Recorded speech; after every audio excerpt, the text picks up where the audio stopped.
반갑습니다. 이제 베이스캠프 과학선생님 윤쌤이라고 합니다. 자, 이번에는 이제 선전고 중간고사 기출분석을 해볼 텐데 뭐 시험이 끝났는데 뭐 이런 걸 보냐라고 할 수도 있어. 근데 이제 시험이 끝난 거고 정말 잘하는 사람들은 이제 시험 끝나고 내가 뭐가 부족했냐, 그래서 앞으로 시험에 어떻게 볼 거냐, 그런 걸 해주는 게 중요한 거기 때문에 혹시 뭐 잘 보든 못 보든 간에 이런 식으로 내가 피드백을 하는 시간을 꼭 가졌으면 좋겠어. 그러니까 뭐 혼자서 갖는 것도 좋고, 아니면 뭐 이런 식으로 기출 분석도 많이 해주니까 그거를 참고해도 좋을 것 같아. 자, 중간고사 범위가 어땠냐? 1단원이 총 소단원이 7개인데 이 중에서 몇 개가 들어갔냐면 이거 하나 들어갔어. 위에 거 같은 경우는 진도는 나갔는데 아마 얘가 수행평가로 본다라고 하더라고. 그래서 지구과학 같은 경우는 안 들어갔고 딱 하나밖에 안 들어갔지. 그러니까 정말 범위가 적었던 거야. 그 다음에 이제 2단원도 보면은 총 소단원이 7개인데 그 중에 이제 3개. 그러니까 총 소단원이 4개밖에 안 들어갔어. 그러니까 타 학교에 비해서는 정말 적었어. 타 학교에 비해서. 그래서 애들도 시험 범위가 적다 보니까 공부를 좀 소홀히 했을 것 같아. 너도 그렇지 않나? 되게 시험 범위가 적어. 여기 학원에 다니는 애들도 시험 범위가 적다 보니까 뭔가 만만하게 생각한 사람도 있을 것 같아. 자, 출제 문항을 볼게. 자, 여기 같은 경우 물리가 6문항, 그리고 서술형은 2개, 화학은 객관식이 8개, 서술형이 하나, 생물은 객관식 6개, 서술형 하나. 좀 특이한 점이 지구과학은 수행평가로 대체를 했지. 그래서 이제 문항은 20문항이고 서술형은 4문항이야. 그러니까 다른 학교에 비해서 문항이 되게 적었다. 근데 반대로 생각하면 뭐냐? 문항이 적으면은 이게 좋아 보이지만 배점 자체가 되게 커져. 그러니까 한 문제 한 문제 점수가 너무 높은 거지.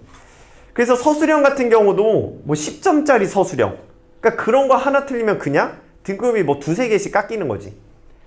그래서 애들 입장에서는 뭔가 부담이 더 많이 됐을 것 같아. 그리고 좀 특이하게 물리 같은 경우는 다시 재시험을 봤지.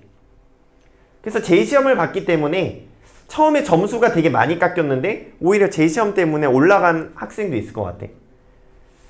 그래서 이렇게 뭐 시험은 정말 문항도 적고 했는데 이제 어떻게 나왔는지 한번 살펴볼게. 자, 이게 이번에 본 건 아니야. 21년도 20년도 시험 문제였어. 20년도.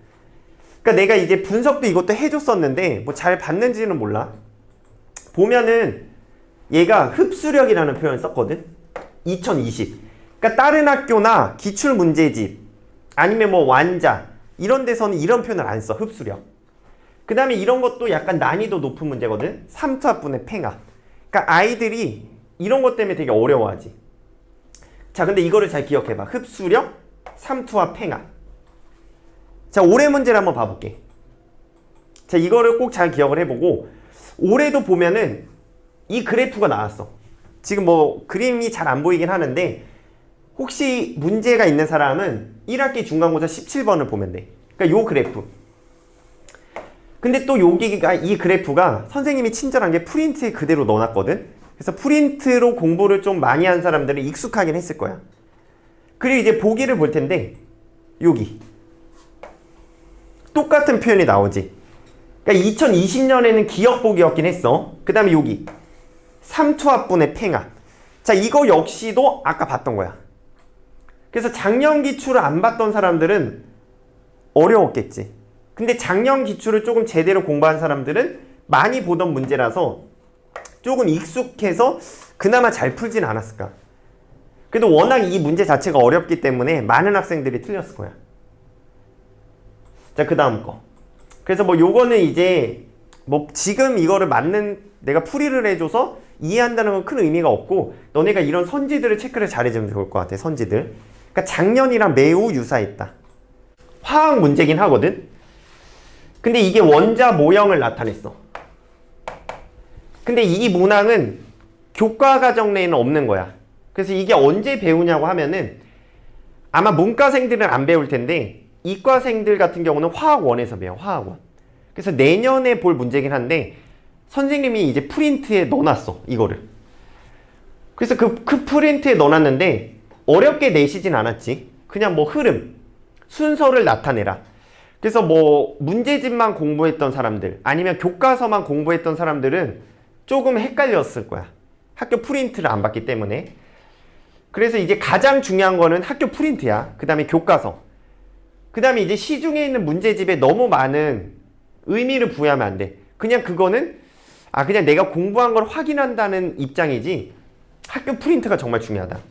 그래서 이거 역시도 프린트를 안 봤던 사람들은 당황했겠지. 근데 뭐 막상 어렵진 않았던 문제였어. 그 다음에 이제 이것도 화학 문제긴 한데 이제 애들이 그래프 나오면 되게 싫어하지. 근데 그래프가 어려운 게 아니야. X축이 원자과 전자를 나타내. 그러니까 얘는 족을 나타내는 거지.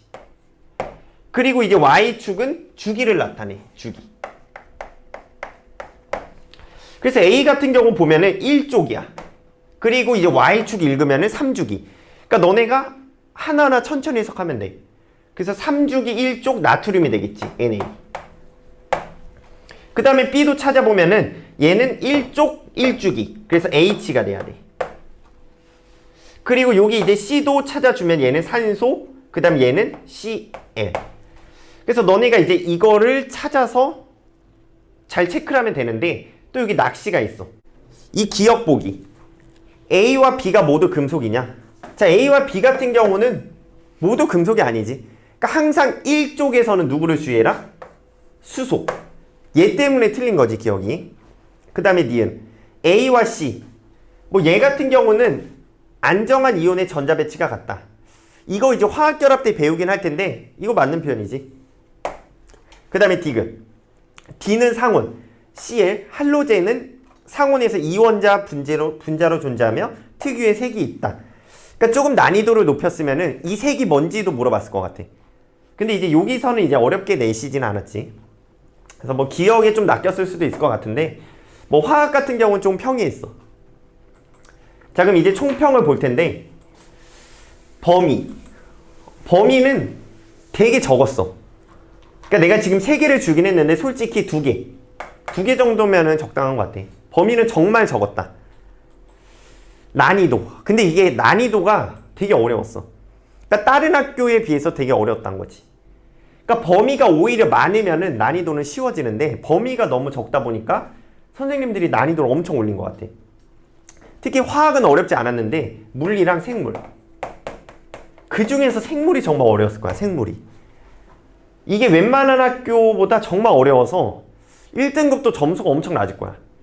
그래서 듣기로는 100점도 거의 없다라고 하고 90점 넘은 사람도 많지가 않대. 그래서 이제 1학기 기말고사 때 충분히 엎을 수가 있겠지, 대신에. 그래서 총평은 되게 어려웠던 시험이고 아마 이제 고등학교 처음 와가지고 되게 시험의 쓴맛을 보지 않았나. 되게 중학교 때는 그냥 조금만 해도 100점, 아무리 못해도 90점 이상인데 이번 시험을 보면서 되게 만만치 않다라고 좀 많이 느꼈을 것 같아. 뭐 근데 점수가 잘 나왔다. 그런 사람들은 되게 잘한 거고 보통은 그렇지가 않았을 거라고 생각해. 자, 그래서 이제 너네가 기말고사는 봐야 되잖아. 그래서 학교 프린트가 정말 중요해. 이게 선전고의 특징 중에 하나가 교과 과정이랑은 조금 벗어난 내용도 선생님들이 수업을 해주시기 때문에 그 부분을 체크를 잘해야 돼. 그러니까 교과서에 없다. 근데 프린트에 있다. 이거는 거의 무조건 나온다고 보면 되겠지. 그 다음에 이제 자료 분석. 특히 생물 같은 경우는 자료 분석을 정말 많이 내셨어. 자료 분석. 뭐 물리 같은 경우는 기본 개념을 내시긴 했는데 뭐 물리는 애들이 워낙 어려워하는데 생물은 보통 되게 만만하다고 생각한단 말이야. 근데 봐봤는데 어렵지. 그래서 그 자료 분석에 좀 더 초점을 주고 공부를 해주고 그 다음에 기출 분석. 아까 보기에서 보여줬듯이 20년도 기출에 보기가 되게 유사해. 그러니까 문항 자체가 완벽히 똑같진 않지만 그 보기. 그러니까 아마 기말고사도 마찬가지로 그 보기를 조금 활용을 많이 하실 것 같거든. 그래서 그것까지 대비를 좀 해주면 좋을 것 같아. 기출 분석. 그래서 기출 분석을 혼자 하기가 좀 어려울 수도 있는데 그럴 경우에 이제 뭐 학원의 도움을 받거나 아니면 선생님의 도움을 받는 게 좀 좋겠지. 뭐 공부 잘하는 친구한테 물어봐도 되고. 그래서 이 기출 분석은 반드시 완벽하게 할 수 있도록 해야 돼. 이걸 완벽하게 한다 해도 뭐 다 맡기기는 쉽지가 않은데 그래도 꼭 해줘야 된다. 그래서 이제 여기까지 마무리를 하고 중간고사가 어려웠기 때문에 애들 점수가 다 낮을 거야. 그래서 분명히 기말고사 때 한번 뒤집을 수가 있을 거거든. 그래서 그 부족한 부분을 보완을 하고 좀 더 기말고사는 꼼꼼히 준비하면 좋을 것 같아. 그래서 뭐 질문 같은 경우는 학원에 문의를 해줘도 되고 아니면은 뭐 댓글창에 달아주면은 뭐 보면은 확인하면 답장을 해줄게. 그럼 이제 여기까지 마무리를 하고 기말고사 때 분명히 뒤집을 수 있다. 그래서 기말고사를 열심히 하면 좋을 것 같아. 그러면은 이제 기말고사 때도 해설 강의를 해줄 테니까 여기서 나는 마무리를 할게. 기말고사도 화이팅!